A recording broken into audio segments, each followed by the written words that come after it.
محمد كما باركت على ابراهيم وعلى ابراهيم انك حميد مجيد. اعوذ بالله من الشيطان الرجيم. بسم الله الرحمن الرحيم. يا ايها الناس اتقوا ربكم الذي خلقكم من نفس واحده وخلق منها زوجها وبث منهما رجالا كثيرا ونساء واتقوا الله الذي تساءلون به والارحام ان الله كان عليكم رقيبا. يا أيها الذين آمنوا اتقوا الله حق تقاته ولا تموتن إلا وأنتم مسلمون. يا أيها الذين آمنوا اتقوا الله وقولوا قولا سديدا يصلح لكم أعمالكم ويغفر لكم ذنوبكم ومن يطع الله ورسوله فقد فاز فوزا عظيما. قال رسول الله صلى الله عليه وسلم بلغوا عني ولو آية. رواه البخاري. கணியத்திற்குரிய சகோதர சகோதரிகளே, நாம் ஏற்றுக்கொண்ட இஸ்லாமிய மார்க்கம் ஒரு முழுமையான பரிபூர்ணமான அல்லாஹ்வுடைய மார்க்கம் என்பதை நாம் எல்லோரும் அறிவோம். நம்ம மார்க்கத்தில் சொல்லப்படாத விஷயங்களே இல்லை என்று சொல்லும் அளவுக்கு எல்லா விஷயத்தையும் நம்ம மார்க்க சொல்லுது. அதுல இஸ்லாமிய திருமணம்னா என்ன அப்படிங்கிறத பத்தி ஒரு 10 நிமிஷம் அமைதி தம்பி ஒரு 10 நிமிஷம் இன்ஷா அல்லாஹ் பேசி இந்த நிக்காஹ்ங்கிற இந்த புனிதமான சபையை என்ன செய்வோம், நம்ம முடிச்சு வைப்போம், நிக்காஹ் நிறைவேற்றி வைப்போம் இன்ஷா அல்லாஹ். என் அருமை சகோதரர்களே, தாய்மார்களே, நீங்க குர்ஆனை படிச்சு பார்த்தீங்களாக்க நிக்காஹை பற்றி குர்ஆன் பேசுகிற போதே அது ஒரு சடங்கு, அது ஒரு சம்பிரதாயம், அது ஒரு ஜாலி பண்ணக்கூடிய ஒன்று என்று இஸ்லாம் சொல்லாமல் நீங்கள் நிக்காஹை பற்றி குர்ஆனிலே படித்து பாருங்கள். திருமறை குர்ஆனின் சூரத்துன் நிசா என்று சொல்லக்கூடிய 4வது அத்தியாயத்தின் 21வது வசனத்திலே நிக்காஹ் என்றால் என்ன என்று அல்லாஹ் பேசுகிறான். வஅஹதன மின்கும் மீசாகன் அலீமா. திருமணம் என்பது நீங்கள் செய்கின்ற உறுதியான வாழ்க்கை ஒப்பந்தமாக இருக்கிறது என்று அல்லாஹ் பேசுகிறான். அப்ப திருமணம் என்பது நாம் செய்கின்ற உறுதியான வாழ்க்கை ஒப்பந்தம் என்பது முக்கியமான செய்தி. இந்த ஒப்பந்தத்தை யார் எப்படி போடுவாங்கன்னு சொன்னா, பெண்ணுடைய தந்தை இருக்கிறாரே அவர் தான் பெண்ணுடைய வழி, பெண்ணுடைய வக்கீல், பெண்ணுடைய பொறுப்பு. அந்த பெண்ணுடைய பொறுப்புதாரிய சில ஊர்கள்ல வழி அப்படிங்குவாங்க. வழி என்று சொன்னாலும் வக்கீல் என்று சொன்னாலும் ஒரே இடத்துல தான். அந்த பெண்ணுடைய பொறுப்புதாரி தந்தை என்ன சொல்லுவார் அப்படின்னு சொன்னா, இங்க சம்பந்தப்பட்ட மாப்பிள்ளைய பார்த்து நான் என்னுடைய மகள் இன்னாரை, அந்த பொண்ணுடைய பேரை சொல்லி நான் என்னுடைய மகள் இன்னாரை அவருடைய முழுமையா இவ்வளவு மகனை பெற்றுக் கொண்டு சாட்சிகள் சபையோர்களுக்கு முன்னால் 2 பேரை சாட்சியா வச்சிருப்பாங்க, தப்தர்ல பதிவு பண்ண போறாங்க. அப்ப சாட்சிகள் நம்ம எல்லாம் சேர்ந்தா சாட்சி சபைகளா இருக்கிறோம். சாட்சிகள் சபையோர்களுக்கு முன்னால நான் உங்களுக்கு நிக்காஹ் செஞ்சுட்டேன் என்று யார் பெண்ணுடைய வழியோ பெண்ணுடைய பொறுப்புதாரியோ அவர் சம்பந்தப்பட்ட மாப்பிள்ளையை பார்த்து இந்த ஒப்பந்தத்தை சொல்லி கொடுக்க, சம்பந்தப்பட்ட மாப்பிள்ளை அல்ஹம்துலில்லாஹ் நான் இதை மனப்பூர்வமாக ஏற்றுக்கொண்டு விட்டேன் என்று ஏற்றுக்கொண்டு விட்டால் என்ன நிறைவேறிவிட்டது, நிக்காஹ் இருக்கிற இந்த ஒப்பந்தம் நிறைவேறிவிட்டது என்பதை நீங்கள் கொண்டு கொள்ள வேண்டும். அப்ப இதுதான் நிக்காஹ் என்பது முக்கியமான செய்தி. இந்த நிக்காஹை பொறுத்தவரை நபிகள் நாயகம் ஸல்லல்லாஹு அலைஹி வஸல்லம் அதை எப்படி செஞ்சாங்களோ, எப்படி செய்ய சொன்னாங்களோ அப்படிதான் இருக்கிறேன். நான் ஷிர்க் பண்ண மாட்டேன், பிதாத் பண்ண மாட்டேன் அப்படின்னு சொல்லிவிட்டு வெளியெல்லாம் சொல்லிவிட்டேன். நிக்காஹ்ல பல்வேறு ஷிர்க்குகளை பண்ணுவது, பல்வேறு பிதாத்துகளை பண்ணுவது, பல்வேறு ஆடம்பரங்கள், அனாச்சாரங்கள், ஹராம்களை பண்ணுவது, நம்ம செய்யக்கூடிய ஒவ்வொன்றுக்கு அல்லாஹ்ட்ட போய் பதில் சொல்லியே தீரணும் என்பதை நீங்கள் புரிந்து கொள்ள வேண்டும். உதாரணமாக நிக்காஹ்ல பல்வேறு மக்கள் செய்யக்கூடிய தவறுகள், அதுல குறிப்பாக நம்ம இந்த ஊர் மக்கள், ஹைதராபாத் மக்கள் செய்யக்கூடிய ஒரு தவறு என்ன என்று சொன்னால், உங்களுக்கு தெரியும் நிக்காஹ்ல வரதட்சணை கூடாது அப்படின்னு தெரியும். இந்த நிக்காஹ் ஒரு தவறு அப்பெல்லாம் எதுவுமே கிடையாது. அந்த மாதிரி கல்யாணத்துக்கு நம்ம போறதும் இல்லை, சாப்பிடுறதும் கிடையாது. குர்ஆன்ல தெளிவா அல்லாஹ் சொல்லிட்டாட்டா வரதட்சணை கூடாது. அதே சமயத்தில் என்ன கொடுக்கணும், மகர் கொடுக்கணும். குர்ஆனை நீங்க படிச்சு பாருங்க. திருமறை குர்ஆனுடைய சூரத்துன் நிசாவுடைய 4வது சூராவுல வஅஹது வஆத்துன் நிசா சதுகாத்திஹின்ன நிஹலா. உங்களுடைய மகர் என்கிற அந்த மனக்குறையை நீங்கள் சந்தோஷமாக கொடுத்து விடுங்கள் என்றால் பேசுகிறான். அப்ப மகரை கொடுத்து நிக்காக பண்ணுமே தவிர வரதட்சணை கேட்கிறாங்கல்ல, வரதட்சணை வாங்குறாங்கல்ல, வரதட்சணைக்கு சப்போர்ட் பண்றாங்கல்ல, அது மார்க்கத்துல ஹராமு என்பது முக்கியமான செய்தி. அதை தாண்டி இன்னொரு முக்கியமான செய்தி என்ன என்று சொன்னால், அதாவது இந்த ஊர்கள்ல என்ன செய்வாங்கன்னு சொன்னா கல்யாணம் முடிச்சிருவாங்க. கல்யாணம் முடிச்சிட்டு மாப்பிள்ளை என்ன செய்வாங்க சொன்னா, பெண்ணு வீட்டுல நாளைக்கோ மறுநாளோ மாப்பிள்ளை தோரன் சாப்பாடு இந்த ஊர்ல இருக்கா இல்லையா, கல்யாணம் முடிச்சு போட்டு ஒரு சாப்பாடு இருக்கு. அந்த சாப்பாடு கல்யாணத்துக்கு பிறகு ஒரு சாப்பாடு, அது வழிமாக இருந்து அந்த வழிபாடு இருந்து சுண்ணத்தான விருந்து, அந்த சுண்ணத்தான விருந்து கொடுக்கணுமே தவிர சுண்ணத்தான விருந்தை கொடுத்து விட்டு நாளைக்கு மறுநாளும் மாப்பிள்ளை தோரன் சாப்பாடு என்று ஒரு சாப்பாடு போடுவாங்க. அதுல அந்த சாப்பாடு மாப்பிள்ளை வீட்டுல போட மாட்டாங்க. யார் வீட்டுல கேட்டு வாங்குறாங்க? பெண்ணு வீட்டுல கேட்டு வாங்கி மாப்பிள்ளை தோரன் சாப்பாடு பொண்ணு வீட்டுல கேட்டு வாங்குறாங்களே. என் அருமை சகோதரர்களே, இறையச்சம் உள்ளவர்களே, நீங்கள் இறையச்சத்தோடு சிந்தித்து பாருங்கள். எத்தனையோ சஹாபாக்கள் நிக்காஹ் பண்ணாங்களே, நிக்காஹ் பண்ண நம்ம எல்லாம் தோழனுங்கிறோமா இல்லையா? இதெல்லாம் பெரிய தோழன் அல்ல. சஹாபாக்கள் அவங்களுடைய அந்த தோழமை, அந்த நட்பு உயிருக்கு உயிராக, உயிருக்கு மேலே சஹாபாக்கள் நேசித்தாங்களே.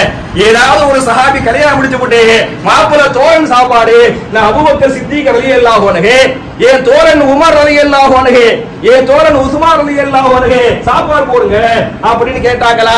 இல்லையே, அவங்களும் கொடுக்கல.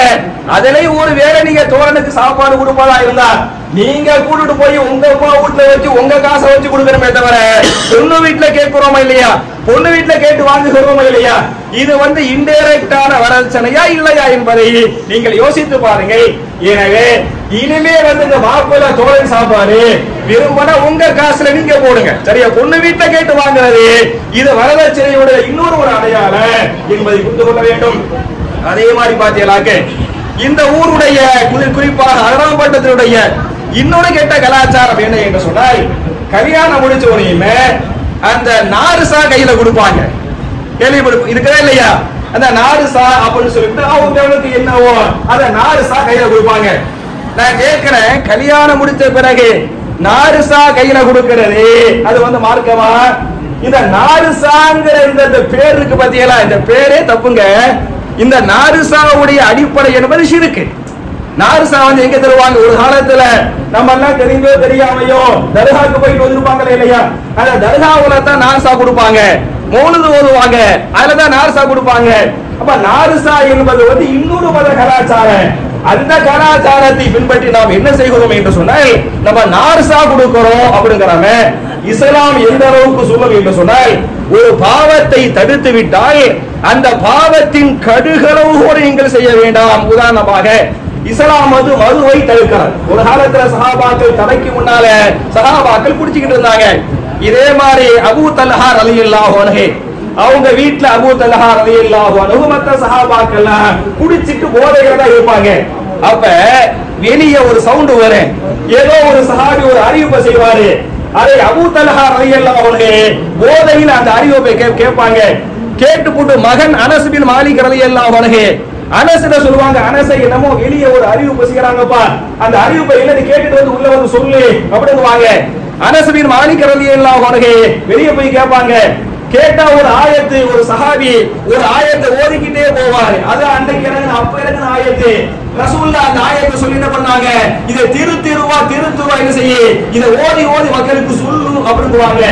அது என்ன ஆயத்து என்று சொன்னால், திருமலை குர்ஆனின் சூரத்துல் மாயிதா என்று சொல்லக்கூடிய 5வது அத்தியாயத்தின் 90வது வசனம், யா அய்யுஹல்லதீன ஆமனூ இன்னமல் ஹம்ரு வல் மைசிரு வல் அன்சாபு வல் அஸ்லாமு ரிஜ்சும் மின் அமலி ஷைத்தான் ஃபஜ்தனிபூஹு லஅல்லக்கும் துஃப்லிஹூன். ஈமான் கொண்டவர்களே, மதுவும் சூதும் சிலைகளை வணங்குவதும் குறிகேட்பதும் ஷைத்தானிய செயல்கள், வெறுக்கப்பட்ட செயல்கள், அவைகளுக்கு நீங்கள் முற்றுப்புள்ளி வைத்து விடுங்கள் என்ற வசனம் ஆர்வப்படுகிறது. அனஸ் பின் மாலிக் ரலியல்லாஹு அன்ஹு அந்த ஆயத்தை கேட்டுவிட்டு அல்லாஹ் சாராயத்தை ஹராமாக்கிட்டான் அப்படிங்குவாங்க. அப்ப அபூ தல்ஹா என்ன சொன்னாங்கன்னு சொன்னா, மதுவை கீழே கொட்டிடுங்க அப்படின்னு சொல்லிவிட்டு, மதுவை கீழே கொட்டுவது மாத்திரமல்ல அந்த மது வைக்கப்பட்ட அந்த பானைகளை என்ன செய்து விடுங்கள், உடைத்து விடுங்கள். பானைகளை உடைப்பது மாத்திரமல்ல, அந்த மது ஊத்தி குடிப்போமா இல்லையா, கிண்ண கோப்பை, அந்த கோப்பை வச்சிருந்தாலே பழைய ஞாபகம் வந்துரு. அதனால மது குடிக்கக்கூடிய அந்த கோப்பையை என்ன செய்து விடுங்கள், அதை உடைத்து விடுங்கள். அப்படின்னு அபூ தல்ஹா ரலியல்லாஹு அன்ஹு தான் வீட்டில் இருக்கக்கூடிய அந்த மது கோப்பை இருக்கு பத்தியா, அந்த மது கோப்பையை வந்து உடைச்சாங்க. இந்த ஹதீஸ்கள் பேசுகின்றன. அப்ப இந்த அந்த நாடு சாங்கரம் பத்தியெல்லாம், அந்த நாடு சாங்கரம் எல்லாம் தர்கா கலாச்சாரம், அது மௌலுது கலாச்சாரம், அது விதாத்து கலாச்சாரம் என்கிற காரணத்தால நிக்காக முடிய டைரக்டா வலிமா விருந்து அதுதான் சுன்னத்தை. நீங்க ஹதீஸ்களை படிச்சு பாருங்க. ஒவ்வொரு விஷயத்திலையும் ஒருத்தர் ஹஜ்ஜுக்கு போறான்னு வைக்கல, ஹஜ்ஜுக்கு போறவன் ஹஜ்ஜுக்கு போறேன், நீங்க வீட்டுக்கு வந்து சாப்பாடுக்கு வாங்கன்னு கூப்பிட்டா நீங்க உள்ள பிதுஅத் தப்புன்னு சொல்லுவீங்களா இல்லையா? அப்ப அதை மட்டும் நீங்க தப்புன்னு சொல்றீங்க. கல்யாணத்துக்கு போய் நார்சால் மட்டும் கொடுக்குறிய வாங்கிட்டு போறோமே, இது எங்க ஹதீஸ்ல எங்க இருக்குது? கல்யாணம் முடிச்சாங்க, ரசூல்லா வலிமா விருந்து குடுன்னு சொன்னாங்க, வலிமா விருந்து கொடுக்கப்பட்டது, வலிமா விருந்து சாப்பிடப்பட்டது, அதான் ஹதீஸ். அப்ப நிக்காஹுக்கு வலிமாவுக்கு நடுவுல ஒரு நார்சா வச்சுக்கிறோமா இல்லையா? குறிப்பா இந்த அராபகத்தை வச்சுக்கிறோமா இல்லையா? இது வந்து ஒரு கெட்ட ஒரு கலாச்சாரம், சிறுக்குடைய கலாச்சாரம் என்பதை புரிந்து கொள்ளுங்கள். என்கிற அடிப்படையில இந்த நிக்காஹை பொறுத்தவரை இது வந்து எப்படி வரதட்சணை இல்லாத நிக்காஹோ அது மாதிரி நார்சா என்ற இன்னொரு மத கலாச்சாரம் இருக்கிறது, அந்த கலாச்சாரம் இல்லாத நிக்காஹ். இந்த நிக்காஹ்ல என்ன இல்ல, நார்சாங்கிறது இல்லாம என்ன இருக்கு, எது முறையான வலிமா என்ற விருந்து இருக்கிறதோ அந்த விருந்து இன்ஷா அல்லாஹ் இந்த நிக்காஹ்ல இருக்குது. என்ன இல்ல, நார்சா இருக்காது என்பதை புரிந்து கொள்ளுங்கள். அதே மாதிரி பாத்தீங்கன்னாக்க மாப்பிள்ளை பொண்ணுக்கு செய்யக்கூடிய சில கடமைகளை, பொண்ணு மாப்பிள்ளைக்கு செய்யக்கூடிய சில கடமைகளை நான் சுருக்கமா சொன்னேன். அப்படி சொன்னா நம்ம எல்லாம் ஆண்கள் நம்முடைய மனைவிக்கு செய்ய வேண்டிய என்னென்ன கடமைகள் என்பதை குர்ஆன் சுன்னாவில் நாம் படித்திருக்கிறோம்.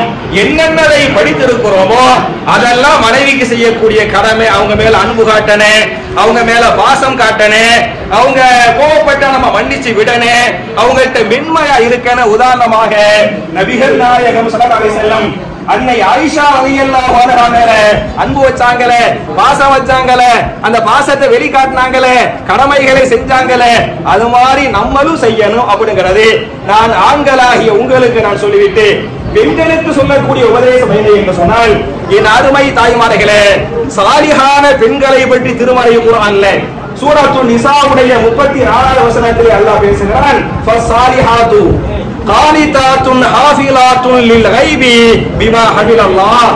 இறையச்ச உள்ள பெண்கள், சாலிஹான பெண்கள், சொர்க்கத்துக்குரிய பெண்கள் யார் என்று சொன்னால் ரெண்டு தகுதிகள் உடையவர்கள்.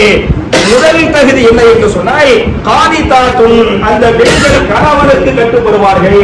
என் அருமை தாய்மார்களே, என் அருமை சகோதரிகளே, நீங்கள் சொர்க்கத்திற்கு செல்ல வேண்டும் என்று சொன்னால் நீங்கள் செய்ய வேண்டிய முதல் கடமை கணவனை என்ன செய்யணும், மதிக்கணும், கணவனுக்கு ஹிதுமத் பண்ணணும், கணவனுக்கு கட்டுப்படணும்.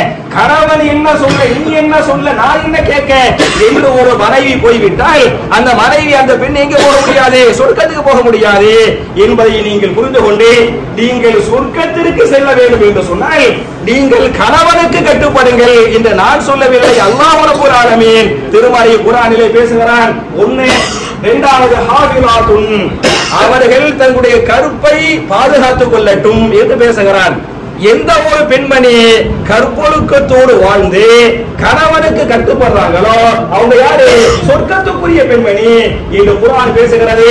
இப்படிப்பட்ட ஒழுக்கங்களை, இப்படிப்பட்ட ஆதாபுகளை என் அருமை தாய்மார்களை நீங்கள் பின்பற்றுங்கள் என்று சொல்லி நான் ரெண்டே துவாவை சொல்லி முடிச்சிடுறேன். ஒரு துவா வந்து உங்களுக்கு தெரியும். என்ன துவா தெரியும்? நிக்காஹுடைய துவா தெரியும். பாரக்கல்லாஹு லக வ பாரக அலைக வ ஜமா பைனகுமா ஃபீ ஹைர். இதெல்லாம் ரசூலுல்லாஹி ஸல்லல்லாஹு அலைஹி வஸல்லம் நிக்காஹ்ல ஓதுனாங்க இந்த ஹதீஸ் பேசுகிறது. நபிகள் நாயகம் ஸல்லல்லாஹு அலைஹி வஸல்லம் எந்த துவாவை தம்பதிகளுக்காக ஓதுனாங்களோ அதே துவாவை நான் ஓதுறேன். பாரக்கல்லாஹு லக வ பாரக அலைக. தம்பதிகளே, அகமும் புறமும் உள்ளும் வெளியிலும் எல்லா வகைகளிலும் உங்கள் ரெண்டு பேருக்கும் அல்லாஹ் பரக்கத்து செய்வானாக. வஜமா பைனகுமா ஃபீ ஹைர். எல்லா ஹைரான காரியங்களிலும் எல்லா நன்மையான காரியங்களிலும் உங்கள் 2 பேரையும் அல்லாஹ் ஒன்று சேர்த்து வைப்பாராக என்பது முதல் துஆ, தம்பதிகளுக்காக கேட்கக்கூடிய முக்கியமான துஆ. இரண்டாவது ஒரு துஆவை சொல்லி முடிச்சிடுறேன். நம்ம நிக்காஹுக்கு பிறகு கணவன் மனைவி தாம்பத்திய உறவுகள் கொள்வோம் இல்லையா, அந்த தாம்பத்திய உறவு கொள்வதற்கு முன்னால் நீங்க ஒரு துஆ ஓதி கொண்டு உறவு கொள்ளுங்கள் என்று ஹதீஸ் பேசுகிறது. இது புது மாப்பிள்ளை புது பொண்ணுக்கு மட்டும் கிடையாது, எல்லாருக்கும் பொருந்தும். புரியுதா? எல்லாருக்குமே எப்படி பள்ளிவாசலுக்குள்ள போகும்போது துஆ ஓதுமா இல்லையா, பள்ளிவாசலுக்குள்ள போகும்போது அல்லாஹும்ம பிஸ்மிக அமூது வ அஹ்யா அல்லாஹ் அல்லாஹு மஃப்தஹ் லி அபுவாப ரஹ்மத்திக இந்த ஓதுகிறோமா இல்லையா, முடிச்சிட்டு இபாதத்தை முடிச்சு வெளியே வரும்போது அல்லாஹும்ம இன்னி அஸ்அலுக மின் ஃபضلிக ஓதுகிறோமா இல்லையா. அது மாதிரி ஒவ்வொரு கணவனும் மனைவியும் தாம்பத்திய உறவு கொள்வதற்கு முன்னால் அவர்கள் ஒரு துஆவை ஓதட்டும் என்று நான் சொல்லவில்லை, ரசூலுல்லாஹி ஸல்லல்லாஹு அலைஹி வஸல்லம் சொன்னதாக இமாம் புகாரி தங்களுடைய ஸஹீஹுல் புகாரியின் 3271 327 நீங்கள் புகாரியுடைய ஹதீஸை படித்துக் கொள்ளுங்கள். சின்ன துஆ தான். என்ன துஆ? பிஸ்மில்லாஹ் அல்லாஹும்ம ஜன்னிபனா ஷைத்தான் வ ஜன்னிபி ஷைத்தான மா ரஸக்தனா என்பது துஆ. துஆவுடைய பொருள் என்ன? பிஸ்மில்லாஹ். பிஸ்மில்லாஹ்வுக்கு அர்த்தம் என்னை விட உங்களுக்கு ஜாஸ்தியா தெரியும். பிஸ்மில்லாஹ் என்று சொல்லிவிட்டு அல்லாஹும்ம ஜன்னிபனா ஷைத்தான், அல்லாஹ்வே எங்கள் 2 பேரையும் ஷைத்தானிய தீங்குகளை விட்டு பாதுகாப்பாயாக. 2 பேரும் ஓதுகிறேன், கணவனும் ஓதுன மனைவி ஓதுன, எங்க 2 பேரையும் ஷைத்தானிய தீங்குகளை விட்டு பாதுகாப்பாயாக. எங்கள் 2 பேரை மாத்திரமல்ல வ ஜன்னிபி ஷைத்தான மா ரஸக்தனா, இந்த உறவின் மூலமாக எங்களுக்கு வாரிசுகளை தருவாயா இல்லையா, அந்த வாரிசுகளையும் ஷைத்தானிய தீங்குகளை விட்டு பாதுகாப்பாயாக என்ற அற்புதமான துஆ. யார் உறவுக்கு முன்னால் இந்த துஆ ஓதிட்டு உறவு கொள்றாங்களோ அதன் மூலமாக அவர்களுக்கு அல்லாஹ் பிள்ளை பாக்கியத்தை தருகிறார் என்று சொன்னால் அவர்கள் ஷைத்தானால் தீண்டப்படாத பிள்ளைகளாக இருப்பார்கள் என்று ரசூலுல்லாஹ் சொன்னாங்க. இந்த ஹதீஸ் பேசுகிறது. அப்ப என் அருமை சகோதரர்களே, தாய்மார்களே, பிஸ்மில்லாஹ் அல்லாஹும்ம ஜன்னிபனா ஷைத்தான் வ ஜன்னிபி ஷைத்தான மா ரஸக்தனா என்ற துஆ உட்பட எந்தெந்த நேரங்கள்ல எல்லாத்துக்கும் அல்லாஹ்வுடைய உதவி வேணும், அல்லாஹ்வுடைய உதவி இல்லாம எதுவுமே செய்ய முடியாது. அதனால எந்தெந்த நேரத்துல ரசூலுல்லாஹி ஸல்லல்லாஹு அலைஹி வஸல்லம் என்னென்ன துஆக்களை ஓதுறாங்களோ ஓத சொன்னாங்களோ அதுகளை கரெக்டா ஓதுங்கள் என்று சொல்லி மறுபடியும் இந்த தம்பதிகளுக்காக ரசூலுல்லாஹ் சொன்ன துஆவை நான் சொல்லி முடிக்கிறேன். தம்பதிகளே, பாரக்கல்லாஹு லக வ பாரக அலைக வ ஜமா பைனகுமா ஃபீ ஹைர். அகமும் புறமும் எல்லா வகைகளிலும் அல்லாஹ் உங்கள் 2 பேருக்கும் பரக்கத் செய்வானாக. எல்லா நன்மையான காரியங்களிலும் உங்கள் 2 பேரையும் அல்லாஹ் ஒன்று சேர்த்து வைப்பானாக என்ற துஆவோடு முடிக்கிறேன். ரப்பனா ஆத்தினா ஃபித் துன்யா ஹஸனத்தன் வ ஃபில் ஆখিরাতি ஹஸனா வ கீனா அஸாபன்னார் வ ஆகிரு தஅவானா அல்ஹம்துலில்லாஹி ரப்பில் ஆலமீன். அஸ்ஸலாமு அலைக்கும்.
இந்த திருமண வைபவத்திற்கு வருகை தந்துள்ள மணமகன் மணமகன் வீட்டார் அழைப்பை ஏற்று வருகை தந்துள்ள அத்தனை விருந்தாளிகளையும் நமது தாஜுல் இஸ்லாம் சங்கம் சார்பாக வருக வருக என வரவேற்று இந்த தாஜுல் இஸ்லாம் சங்கத்தின் திருமண புத்தகத்தில் பதியப்பட்டுள்ள திருமண தகவல்களை இந்த சபையோர்களுக்கு பற்றி காண்பிக்கப்படுகிறது.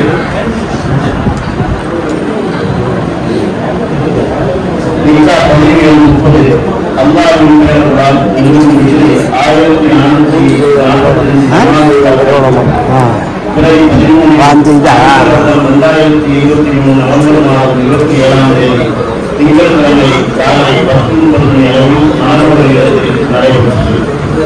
கீழ்கண்ட மாணவர்களுக்கு மேற்படி விவாத சபைகளால் திருமண நிக்காஹ் செய்து வைக்கப்படுகிறது. மணமகன் தஞ்சாவூர் மாவட்டம் பட்டுக்கோட்டை வட்டம் அதராமட்டம் நம்பர் 5 மேல வடபுறம் மேலத்தெருவில் வசிக்கும் ஜனாப் எஸ்.எம்.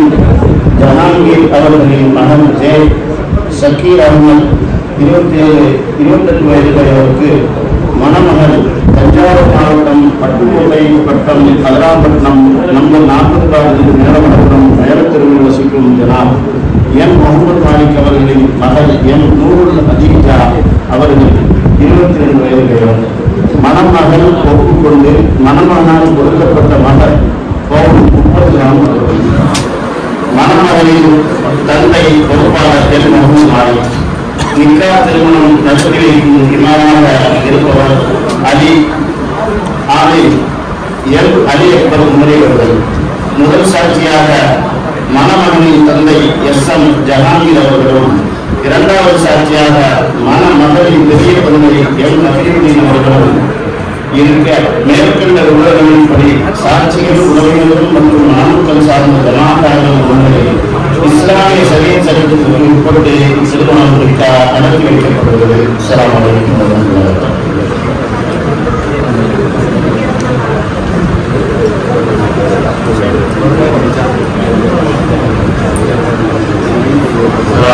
வரஹ்மத்துல்லாஹி எங்களை ஈடுவிட்டால் அழைப்பினை ஏற்று வருகின்றிருக்கக்கூடிய அத்துணை நல்லுள்ளங்களுக்கும் சம்மதத்தோடு என் மகளுக்கு வக்கீலாக இருந்து என் மச்சான் ஜஹாங்கீர் அவர்களுடைய 4வது மகன் ஷக்கீர் அகமது அவர்கள் 30 கிராம் நகை மகராக பெற்றுக்கொண்டு இந்த சபையோர்கள் சாட்சியாக நிக்காஹ் செய்து தந்து ஒப்புக்கொண்டீர்களா?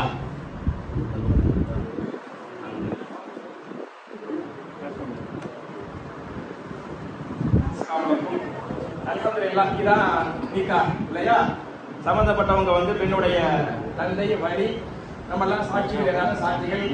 ஷக்கீர் சம்பந்தப்பட்ட மாப்பிள்ள நான் என்னுடைய மகளுடைய முழுமையான சம்மதத்தோடு உங்களுக்கு நிக்காஹ் செஞ்சு தரேன் அப்படின்னாங்க. அவங்க மாஷா அல்லாஹ் நான் மனப்பூர்வமா ஏற்றுக்கிட்டேன் அப்படின்னாரு.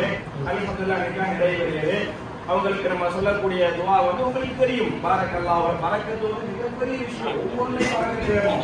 உங்களுடைய உடல் ஆரோக்கியத்துல பறக்கிறது, ரிஸ்க்ல பறக்கிறது, பிள்ளைகள் எல்லாத்தையும் பறக்கிறது வேணும். பிள்ளைகளுடைய பறக்கிறதுக்காக துவா செய்யுங்க.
Subscribe to Creativity channel, like, share and comment, and click on the notification bell so that you'll be notified every time we post a new video.